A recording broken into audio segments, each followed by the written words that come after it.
Baik teman-teman, di sini kelompok 1 akan mempresentasikan hasil diskusi dengan judul konstruksi frasa dan jenisnya berdasarkan persamaan distribusi unsurnya. Slide selanjutnya.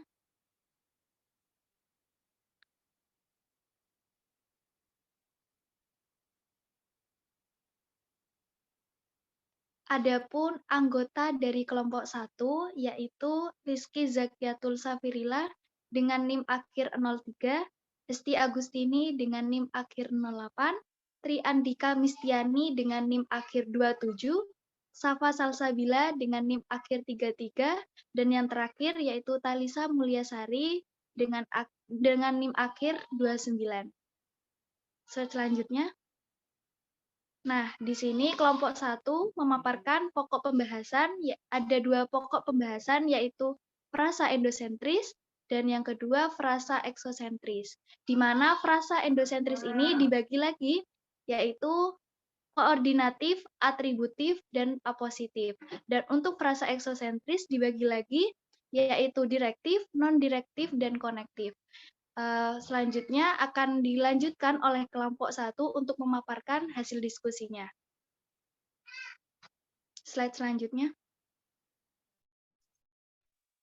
Baik, di sini saya akan menjelaskan tentang pengertian frasa.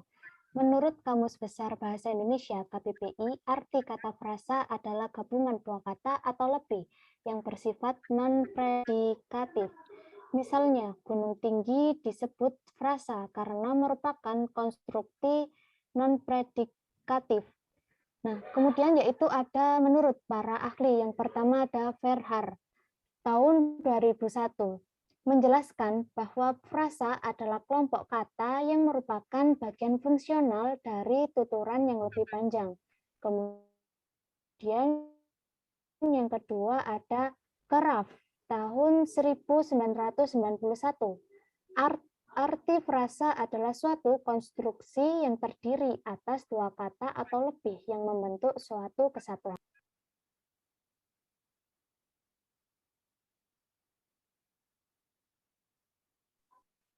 Baik, di sini yaitu ada frasa endosentris. Menurut Ramlan tahun 1997, frasa yang mempunyai distribusi yang sama dengan umumnya, baik semua maupun salah satu darinya adalah frasa endosentris.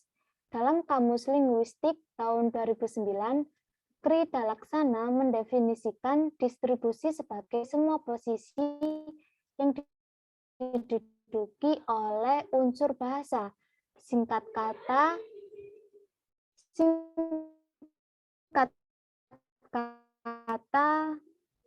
bukan setara. Contohnya, yaitu seperti dua orang siswa sedang belajar matematika di perpustakaan. Pada kalimat tersebut, dua orang siswa tergolong ke dalam frasa endosentris. Unsur dua orang dan unsur siswa memiliki distribusi yang sama. Maka dari itu, bukan masalah jika salah satu dari dua unsur tersebut dihilangkan karena keduanya dapat menggantikan. Seperti yang pertama, dua orang. Kemudian yang kedua, siswa setaraan. Materi selanjutnya akan disampaikan oleh rekan saya.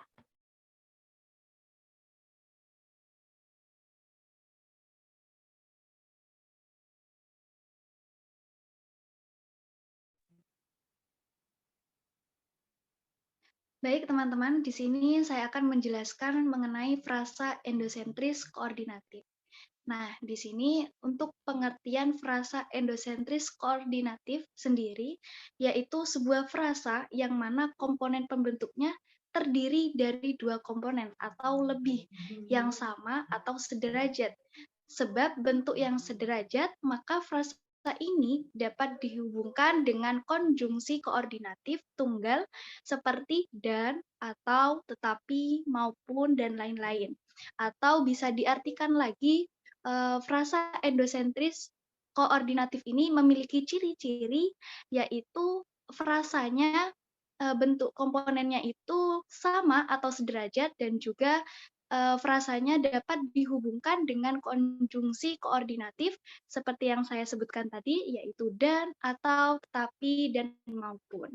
Dan di sini sudah ada contohnya, contoh frasanya yaitu panjang, pendek. Nah, dapat diselipkan konjungsi koordinatif menjadi panjang dan pendek. Nah, di sini pada contoh panjang dan pendek ini yang menjadi konjungsi koordinatif yaitu dan, serta panjang maupun pendek. Nah, maupun di sini menjadi konjungsi koordinatif. Dan untuk pada kalimat, di sana juga ada contohnya, yaitu pasangan suami dan istri itu terlihat kompak dengan seragam batik yang dikenakannya. Nah, jadi ada komponen atau frasa yang sederajat dan dihubungkan dengan konjungsi koordinatif, yaitu dan, suami dan istri. Dan yang kedua yaitu ada kalimat Ani dan Ina merupakan kakak beradik. Di sini ada frasa yang sederajat atau sama, yaitu Ani dan Ina, dan di situ dihubungkan juga dengan konjungsi koordinatif tunggal, yaitu dalam bentuk dan.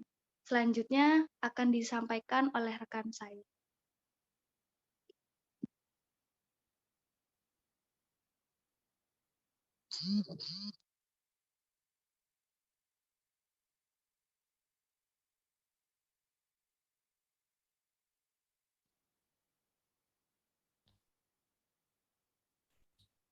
Selanjutnya yaitu frasa endosentris atributif.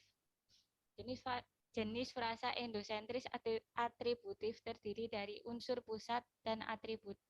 Unsur atribut adalah unsur yang menerangkan unsur pusat agar frasanya lebih bermakna. Contohnya, sekolah kejuruan. Unsur pusat adalah sekolah. Atributifnya adalah kejuruan. Contoh pada kalimat, kami berjumpa dengannya kemarin sore. Unsur pusatnya yaitu kemarin, atributifnya yaitu sore. Yang kedua, perusahaan itu melakukan investasi jangka panjang. Unsur pusatnya investasi, atributifnya jangka panjang. Selanjutnya akan dijelaskan oleh rekan saya.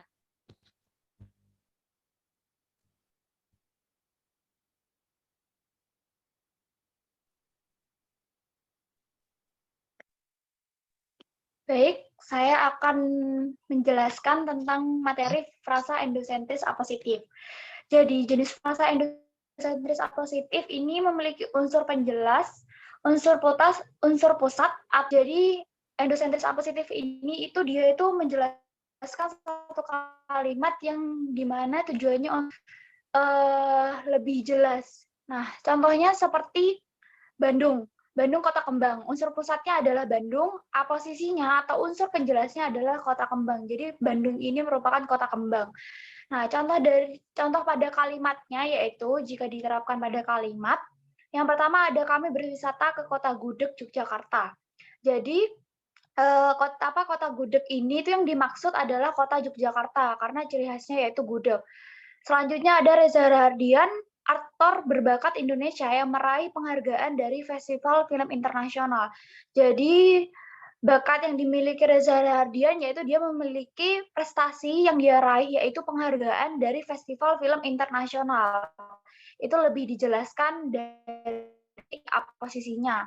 Selanjutnya yang terakhir contohnya yaitu Joko Widodo, Presiden Republik Indonesia memberi sambutan pada acara HUT TNI ke-72. Jadi Joko Widodo ini itu merupakan Presiden Republik Indonesia yang sedang memberikan materi selanjutnya akan dijelaskan oleh teman saya.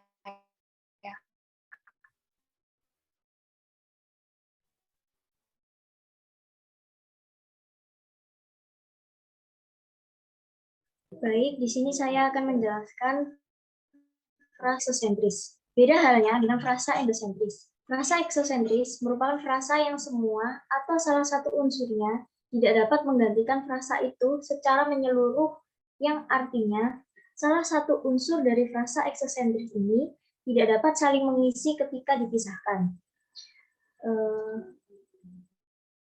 Contohnya, seperti yang ada pada PPT, di dalam PPT. 2 orang sedang belajar matematika di perpustakaan. Yang kedua, 2 orang sedang belajar matematika di. Yang ketiga, 2 orang sedang belajar matematika perpustakaan.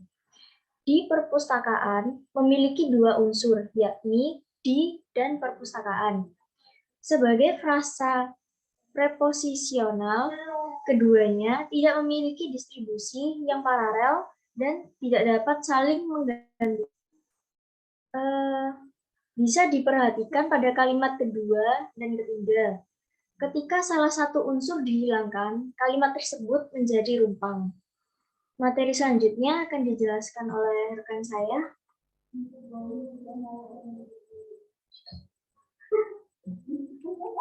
Baik, saya akan menjelaskan tentang materi frasa exosentris direktif. Jadi, apa sih yang dimaksud frasa exosentris direktif ini? Frasa exosentris yang merupakan gabungan dari ada ke Bandung, ke Surabaya, di Pamekasan, di pasar, dan lain sebagainya. Jadi kita langsung lanjut ke contoh frasa exosentris direktif.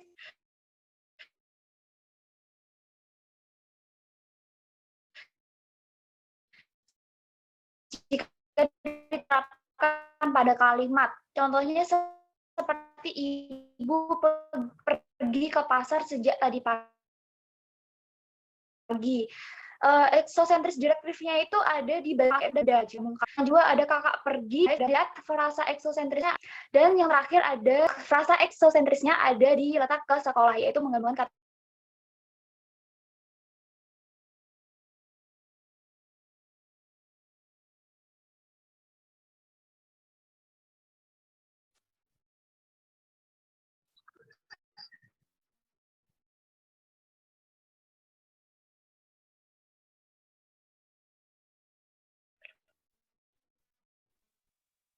Baik, selanjutnya saya akan menjelaskan mengenai frasa exosentris non-direktif.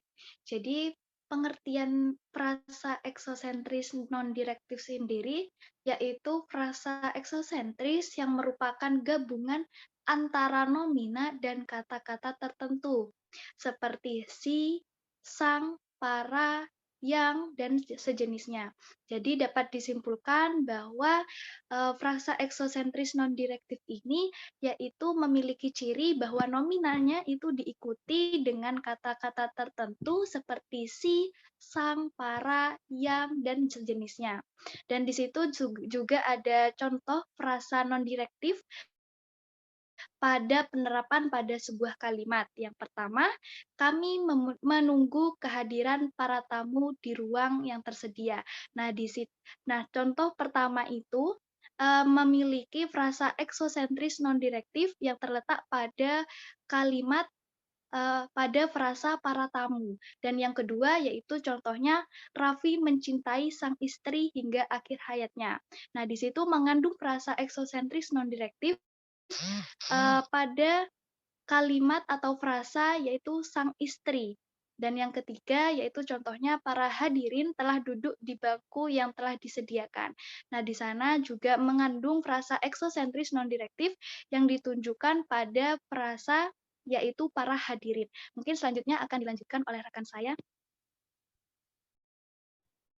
Selanjutnya yaitu frasa exosentris konektif.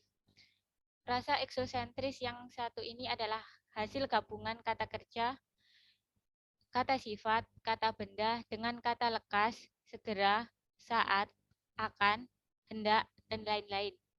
Misalnya, lekas sembuh, segera pindah, akan dirobohkan, dan masih banyak contoh lainnya.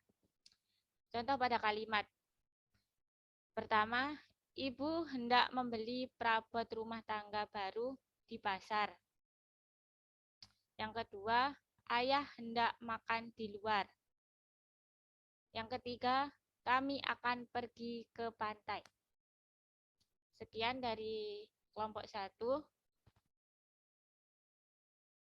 Bila ada pertanyaan, dimohon untuk mengutarakannya di MMP. Terima kasih.